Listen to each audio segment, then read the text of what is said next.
Yo guys, it's CFB, welcome back to a brand new video, welcome back to the channel. Today, this is the long awaited video that you all have been waiting for, the one that I've been talking about for about a month now, that I wanted to get out my chest and stuff like that. And today we're going to be talking about the problems at Chelsea FC. What are the problems? What's going on? What's everything? What is going on at Chelsea Football Club? Because we shouldn't be in this state that we are in right now.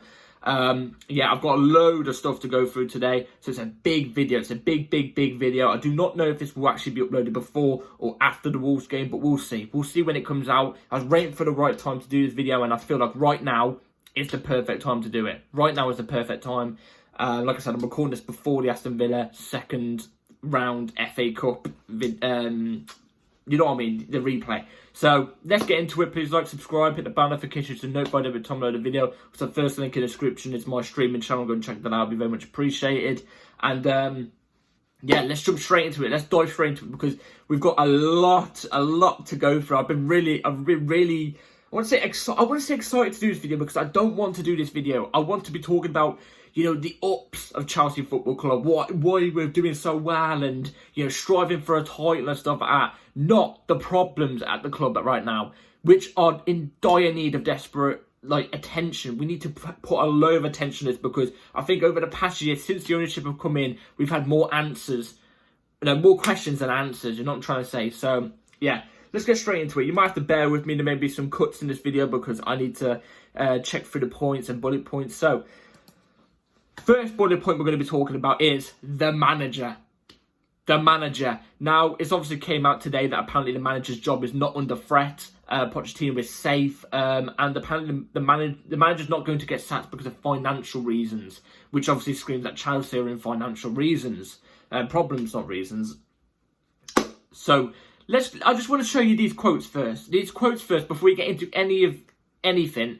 I want to show you these quotes before we get into the other stuff to do with the manager. So let's start off with the first quote, which comes from... I had to double check to see if this was the right one. It is the right one. So here's the first quote of after the loss we had at some point. I can't remember the loss we did, but you guys might remember because this was obviously this was one of the first things that you looked at the manager and you went, what the hell are you doing? So let's read it out. So Mauricio Pochettino has to demonstrate his anger during an interview with Sky Sports, suggesting that a normal way to react to such a poor display would be to cancel the scheduled Sunday off in order to do extra training. As it turned out, it was just an empty threat and the day off went ahead as planned.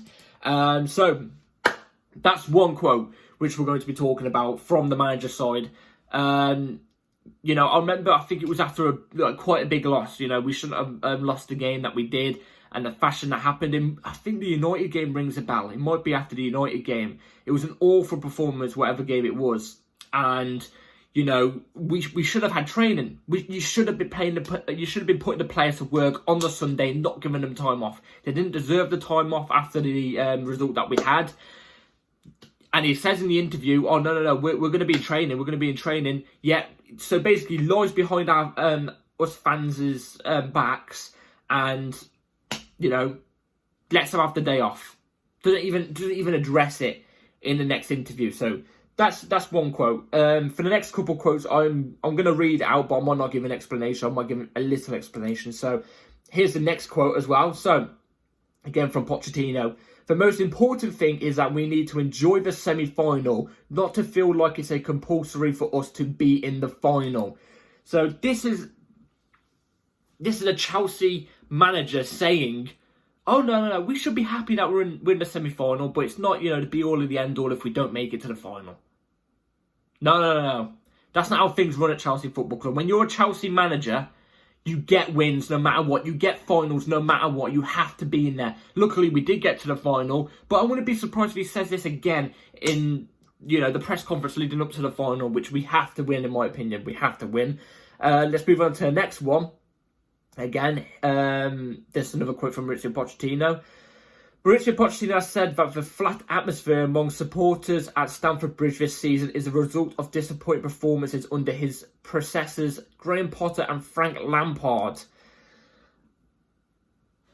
We're going to get to the Graham Potter bit in a second. Because I've got a lot to talk about Graham Potter, actually. But again, just screams, what the hell are you on about? Because the results have still been utter trash under you. absolute utter trash under you, and you have the right to call other managers out? Which, don't get me wrong, they did bad, but to be fair, looking at it hindsight, they looked better than you. They look better than you. And now let's move on to that's not one. This one, which is again more recently. So Pochettino said this: "We need to move on. It's one game."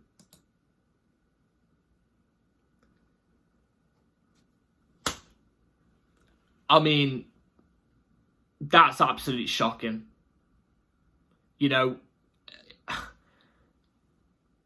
I'm not even gonna. I can't even get the words. I can't even get the words out. Accepting losses. You should not ever be accepting losses. And this is a quote I'm going to bring up from Jose Mourinho. I'm not going to put it on the screen, but I'm going to read it out to you. Jose Mourinho said this quite a while ago on an interview. So, when you start accepting defeats just because your team played well and just because your players gave their best, a performance for people to be proud of, I think when you get used to it, that's when the big clubs stop being big clubs. Brilliant quote by Jose Mourinho. Brilliant club. It's technically, in a way, it's fluently made for us fans right now of how we're feeling about the club. We're accepting losses. I've seen some of our fan base, not all by the way, not all, because some of us have dropped our standard, but we've kept some sort of standard. Do you know what I'm saying? But there's some of our fan base who have dropped down to the low point and gone, we've just got to accept it. We've got to accept this. You know, we're going to be, kicking around mid-table for the next 5 to 6 years for hopefully these prospects to be, big players, which isn't a guarantee at the end of the day, guys. Like Jose Mourinho said, if you start accepting defeats, that's when big clubs stop being big clubs. And Tuchel came out with a quote as well, which was like last year, before he joined Bayern. And he was there like, if you want to trust the process, you've got to get results. Results have got to back up a process. If you don't get the results, the process ain't going to be there. It was on the lines like that. It wasn't the same quote. It was on the lines like that. Fully agree. What do you call Jose Mourinho and Thomas Tuchel? World-class, elite, winning managers. Pochettino ain't that. Pochettino ain't that. This guy flopped at PSG with Messi under his wing. Yeah? He flopped with Messi, Mbappe, and Neymar forward line. Okay? Just about skimmed the league title, I think, there as well. I'm sorry, this guy, a lot of people like to bring up that he got to a Champions League final for Spurs. I couldn't give a bollocks if he got to the Champions League final for Spurs. Did he win it? No, he didn't win it. Many teams have been in the final when it didn't even deserve to be. It can happen. It's a cup competition. Anything can happen. But it's atrocious. Now let's get into the actual bullet points on Pochettino. So let's start with the first one: the style of play. The style of play. Oh my God, absolutely atrocious. Would somebody please tell me on here right now, on this video, in the comments? I'll be listening. I'll be all ears. What is our style of play? Now, in pre-season, we saw a good style of play. Admittedly, in the pre-season, we saw a good style of play. But did you see my words there? Pre-season. Teams aren't sweating out and, putting 100% in pre-season. Pre-season is known to be literally just a run around. Get your fitness up. If you've ever played football, even in Sunday League, you will know pre-season you're not meant to bust the gut and win 20-0. And even if you do, it's literally just a run around for the legs. That's all it is, to get your fitness up, to get back in the rhythm of things. You know what I'm trying to say? For the actual season. That's all pre-season is. But admittedly, we did see some good style of football. It was quick. It was direct. And then what did Pochettino do in the first game of the season? Switched it completely. We went from 4-2-3-1 in pre-season. We switched to a back three for the first 5-6 games of the season, which completely ruined our flow and everything that we did in pre-season. You know what I'm trying to say? And we didn't play in the exact same way in that first game against Liverpool. But I will give it the benefit of the doubt for that first game, just the first game, because we actually played quite well against Liverpool in that game, in the 2-2 game. I think we actually were the better team. The only game I can also really look at Pochettino and go, you know what, you set us up quite well, and we actually played really well, was the 4-4 draw against City. Have you noticed these two things though? This is a common denominator here. The two games where I've mentioned Pochettino has set us up in a brilliant fashion, and that I can't even blame him for. The two games, 2 draws. 2-2 and 4-4. Yes, don't get me wrong, they were against brilliant teams, Man City, Liverpool. But did we get the 3 points? No, we picked up 2 points out of those 6. yeah? And as I've just mentioned, the style of play that we're playing, that we was playing really well in pre-season, we did not carry over into the league. I have not seen that play at all. In fact, actually, since the start of the season, I think we've progressively got worse up until the Man City result. Man City result, we took from there to there, and then we went back down to there. And now we're getting lower and lower and lower and lower. We're just getting even more lower. You know what I'm trying to say? And, you know, I just want to know what the style of play is in this team, because for me, from what I see, week in, week out, it's just pass around the back. I say this in every single preview, and I'll say it tomorrow. Our style of play is pass along the back, out to the wing, cross it in. Again, there's no if we can't get a cross in, we pass all the way back out again, and it goes to the opposite wing. It's the same thing, and it gets predictable. Teams will look at the way we play and go, they're just going to cross out to the wing. There's no directness. There's nothing in this team to go through down the middle. There's no link up. And we're going to get into the players later on, by the way. After the ownership and the manager, we're going to get into the players. But there's nothing there. There's nothing there with this team at all. And there's no motivation. After we come back from a win, there's no motivation in the team. It seems like they're playing with a bunch of nobodies. Do you know what I'm trying to say? So, yeah, let's move on to the next point about the manager, which is the tactics. The tactics are... Oh, God. This video, I'm literally going to be putting my hands on my face God knows how many times. You know what I'm trying to say? Get like a hands-on-face counter in the comments, please, because I'm just going to show you this, and you will know what this image is. And it's zoomed in because I zoomed in on it, but I can't even explain. Look, it's on the screen right here, right now, right there. What the fridge is that? What on earth is that? Look, what is that? Where's the midfield? Where is the midfield? Now, this brings me on to Enzo and Caicedo, who are a double pivot midfield, yeah? Like I said, I stand here right now and I fully back Enzo and Caicedo. I think they're going to be brilliant players for Chelsea Football Club in the future under a good manager. This guy's not the guy to lead them. Where's the midfield in that picture? Where is it? And if you watch the games as well, you might just look at that and go, it's just an image. Come on, man. Just watch the games with your eyes. Caicedo is literally left isolated half of the time, and Enzo is playing with his back to goal. No, he's playing with his... He's playing basically as like an ST, a second ST. If you watch the game, he's always playing as a second ST. You should have Enzo deep, ready to play great, ready to create chances and stuff like that, where he's got the whole pitch to face. Caicedo with him as well, a double pivot in that midfield, so they're both helping each other. There's none of that. And also with Caicedo being left literally alone in that midfield, he can't do that all by himself. I'm sorry, it's impossible. No midfielder can do that by themselves. Honestly, no DM can do it. The other thing is he's pushed out too wide. He's always too wide. He's always like in the middle too far to the left or in the middle too far to the right. Do you know what I'm trying to say? And this image backs it up. I can't remember what this game was. I think it was against Bournemouth. No, it wasn't against Bournemouth. It was against like Bournemouth or Luton. It was definitely away from home. But when I saw this image, I thought, nah, this can't be true. It's got to be Photoshopped. But it's flipping true. I was absolutely shell-shocked, like completely to the bone. So it's absolutely just shocking. So now let's move on to the second big point. Manager, bloody hell. Ownership. Let's talk about the ownership, because this needs a big talking point. Because last time I did this type of video, which was about a year ago, it was my first ever video on the channel, on my channel to do with Chelsea. My first video in general on YouTube, on this channel. And when I was talking about the ownership, I was there like, you know what? I can blame them for some things, but they're new to the thing, they're new to the scene. They're going to take time, they're going to make some mistakes, but I've got to be 100% honest with you all. I was wrong. So wrong. To the point where I'm worried about the ownership. And it might, again, this may be me being fickle. Who knows, if Chelsea do somehow play well next season, you know, we might look at the ownership and go, you know what, actually, you were right. But everything, the transfer strategy, the manager choices, you know, the sporting director situation. Let's just talk about the transfers first. The money spent, the transfer strategy and stuff like that. Let's talk about that first, because, oh my God, I didn't expect it to be this bad.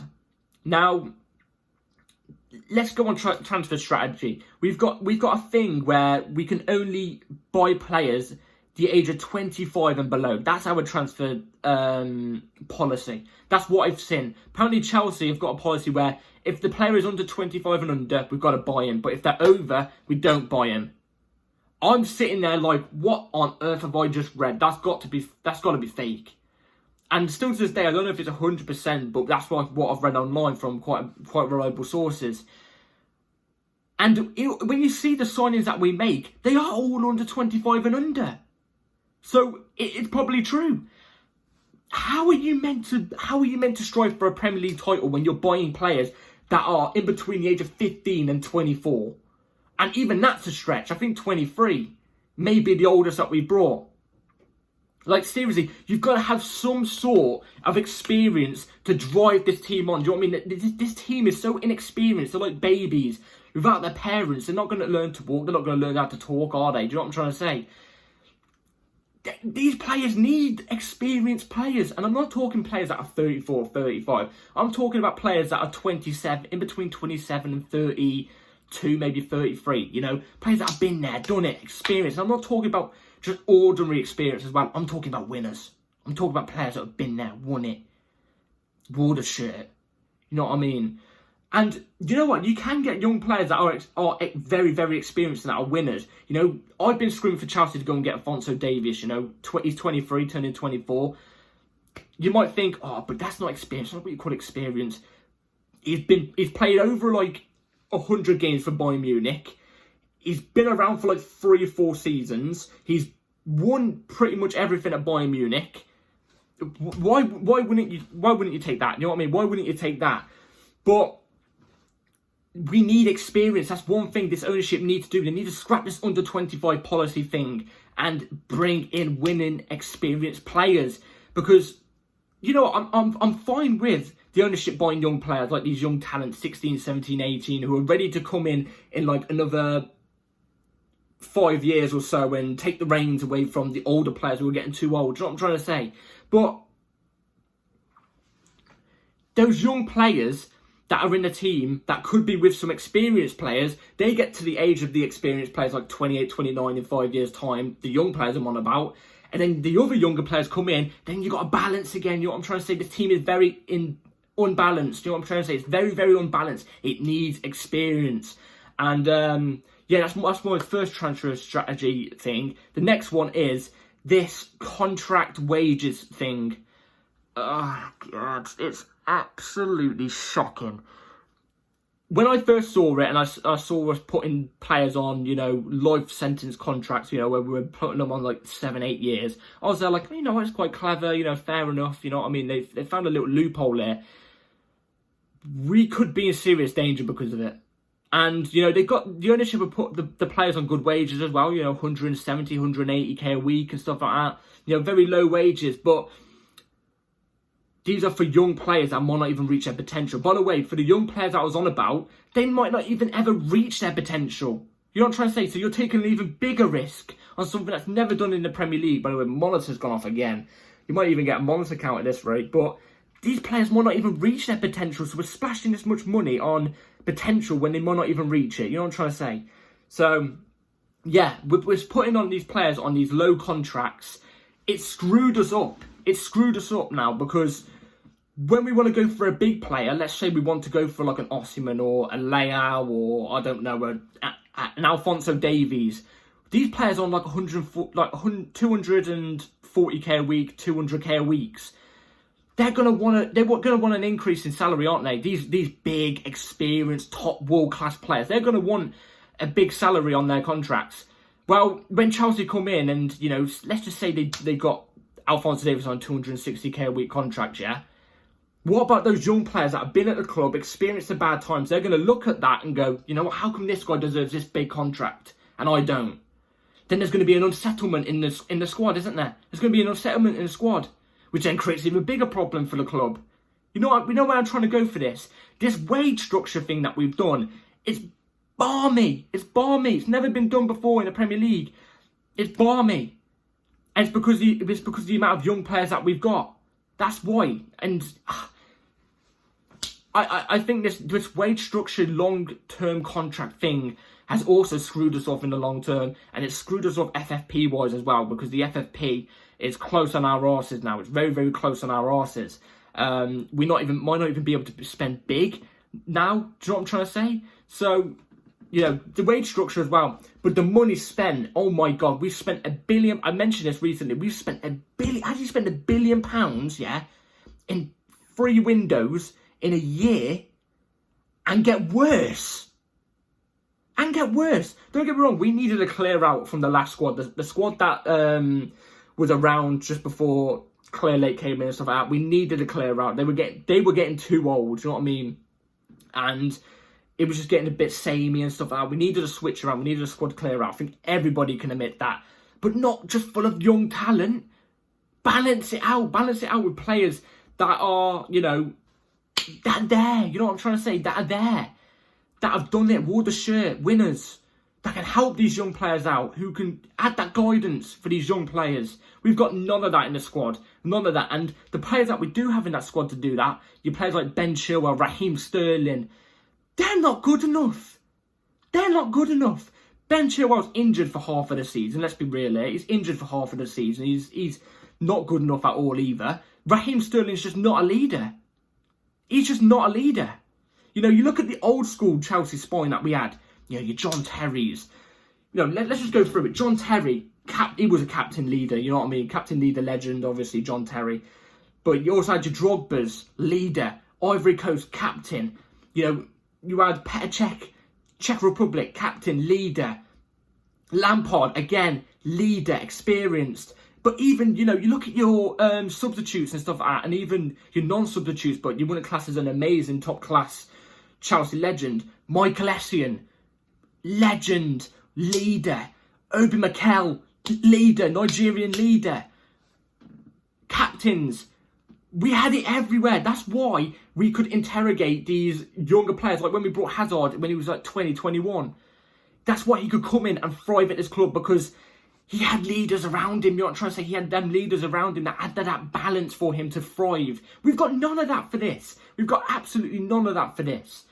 We've just got a bunch of babies in nappies with no guidance whatsoever. Thiago Silva, 38. Love him with all my heart, but he doesn't speak a word of English. The guy's turning 40. Doesn't speak a word of English. How is he meant to help these players out? You know what I'm trying to say? So we need that. We need that experience. I think that's a big point that the ownership need to do. And like I said, with this £1 billion that we've spent and we've got worse, it's going to sound crazy, I'm going to say this. We need a whole new rebuild. We need a whole new rebuild again. And that will be a video coming out maybe in about a week or two or so, maybe, of a Chelsea team I want to see next summer or something like that under a new manager. Because we need a big clear out. We've spent money on a lot of players who clearly are not all good enough for Chelsea Football Club. They are not good enough for Chelsea Football Club. But then we have got some players who are good enough for Chelsea Football Club, but can't reach that now. But then we also have brought some good players like your Palmers, Gustos and stuff like that are good enough, and you can see that. So, yeah. That video will come out very, very soon, but we do need another clear out. And I can't believe I'm saying that we spent $1 billion and we need another clear out. We're going to have to sell half of the lot. Honestly, I think half of these lot need to go. Maybe even a little bit more. That's going to sound shocking. If you're a non-Chelsea fan watching this, get in the monitor and you're watching this, you're going to go, oh, but you're having another clear out. Oh, FFP should be on your arse. I know. We've spent absolutely shit. We've spent awfully. And that's only on our owners. And us for getting the excitement for it. We fell in a deep end for it. Do you know what I mean? We fell in a deep end for it, clearly. But how can you blame the fans for it? You know what I mean? The fans are obviously going to get excited when you see a new signing. You know what I'm trying to say? You know, the Caicedo, Enzo dopamine when it happened in the moment. It's buzzing. When we took Mudryk off Arsenal, it's buzzing. But to be fair, talk about Mudryk, is he good enough? When you see it in the long run, I don't know. So, you know, there's that.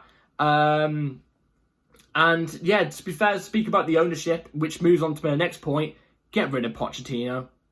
Get rid of Pochettino, please. That's the first step you need to do. Step one, to do this rebuild, you get rid of Pochettino.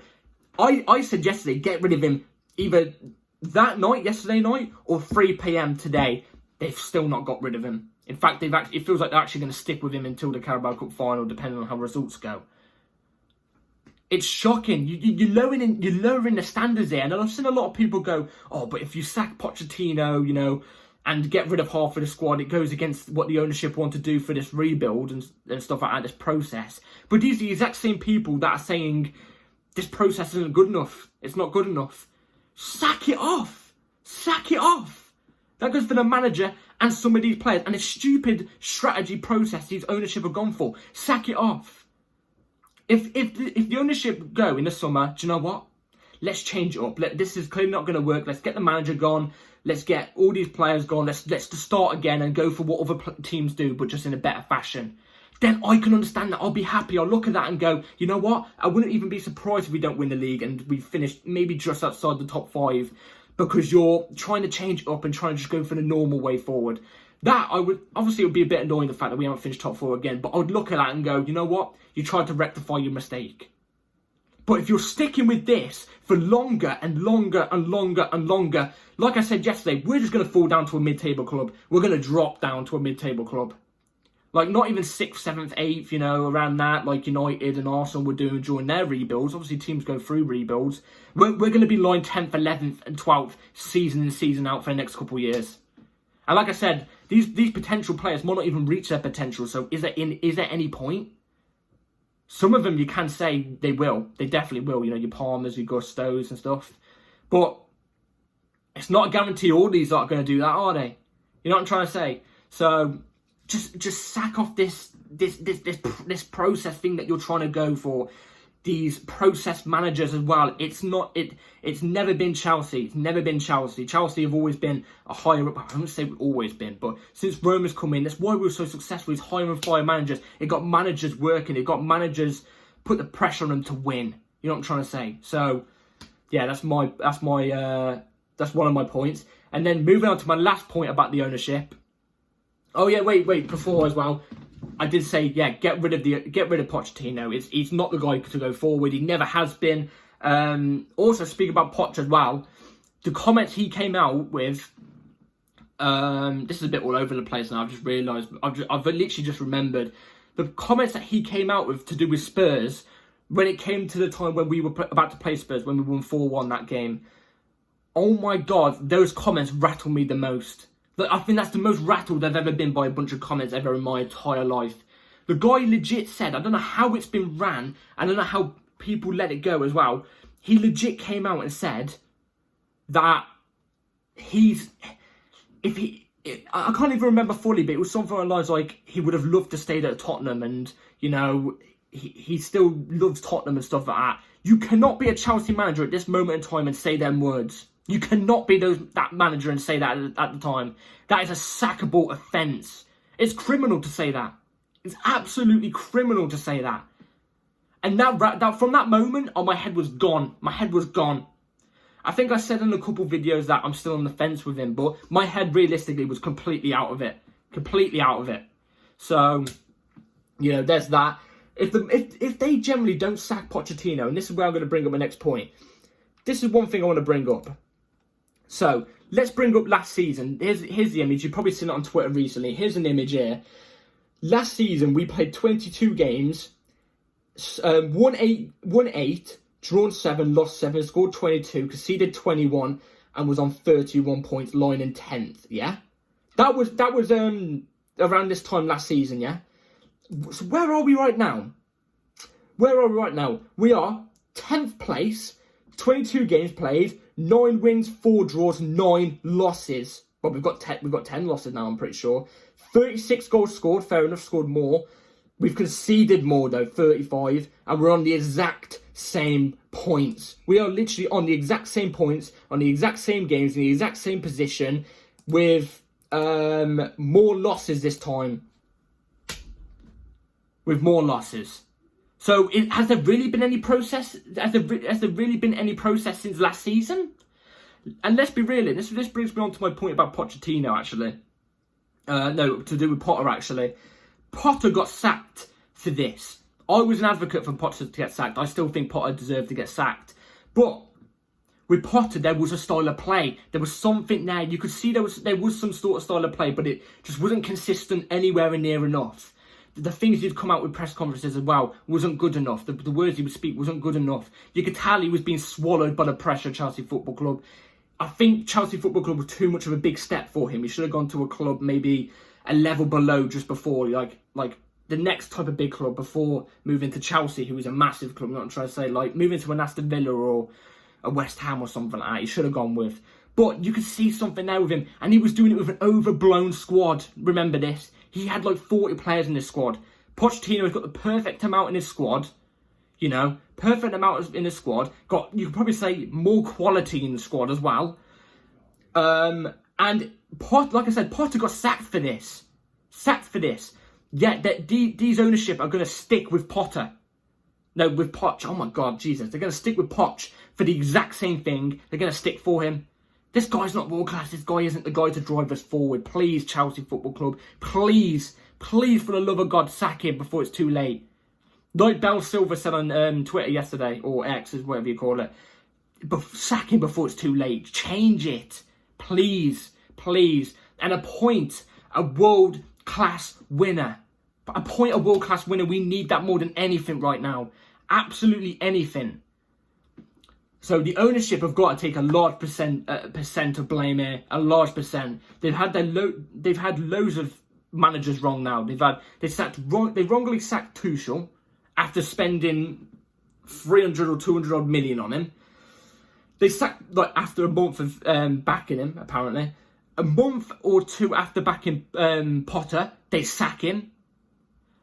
And then, it wasn't a bad idea, but they appointed Potter. Let's be real, Tuchel, Potter. Come on, let's be real there. And then they appoint Poch, who was managed to look worse than Potter. It's mind-boggling. So they need to get that right. But you know what they also need to do, and this after finally, I was going to move on to the next point 5 minutes ago, but I completely forgot. I had to rabble on about something else. But this brings me on to my next point. They need to get rid of sporting directors. Sporting directors also need to take a large point of what they've done. A large percentage of what they've done. Because they don't know what the hell they've done. They've spent players when they don't even need to get these type of players. There's a Sassy signing. So unnecessary. You know, why on earth is the ownership bringing 2 sporting directors? All you need is one world-class sporting director. When Roman came in, you know what Roman did straight away when he came in? I don't know his name, but he took Man United sporting director, the best in the business, sat him in the Chelsea seat, got cooking with Jose Mourinho, world-class elite manager. What happened when we did that? Won the league in his first season, Chelsea's first Premier League title in an unbelievable fashion, and built a spine. Then we won the league back-to-back, won it the season after. You know why? Because also, this is another point, Roman Abramovich said to Mourinho, who do you want? What players do you want? Mourinho created the spine. A world-class manager, a winner, created Chelsea's spine, which that spine went on, even when Mourinho was sacked, to be Chelsea's spine for the next 10 plus years. And was winning all the time, you know what I mean? With, you know, your Frank Lampard, Didier Drogba's, Petr Cechs. You know what I mean? Players like that. Even when Mourinho came back for the second time, when Diego Costa wasn't here. No, oh my God, I've just given away the word now. When Drogba wasn't here, we needed a great striker. We've been losing out on a striker for the last couple of years. We haven't found that goal scorer. Mourinho steps in, says, "Give me Diego Costa." Diego Costa was a success at Chelsea. See what I'm getting at here? A world-class manager knows what he's on about. You know what I'm trying to say? Sets the foundation, knows the spine. We need that more than anything. But speak about sporting directors. Why do you need 2 cooks in the kitchen? Bring me one world-class sporting director to cook with a world-class winning manager. Please, for the love of God. These sporting directors are not good enough anyway. One of them was at Monaco, and I think the other one was at Brighton, maybe? I think. Paul Winstanley, Lawrence Stewart I'm on about.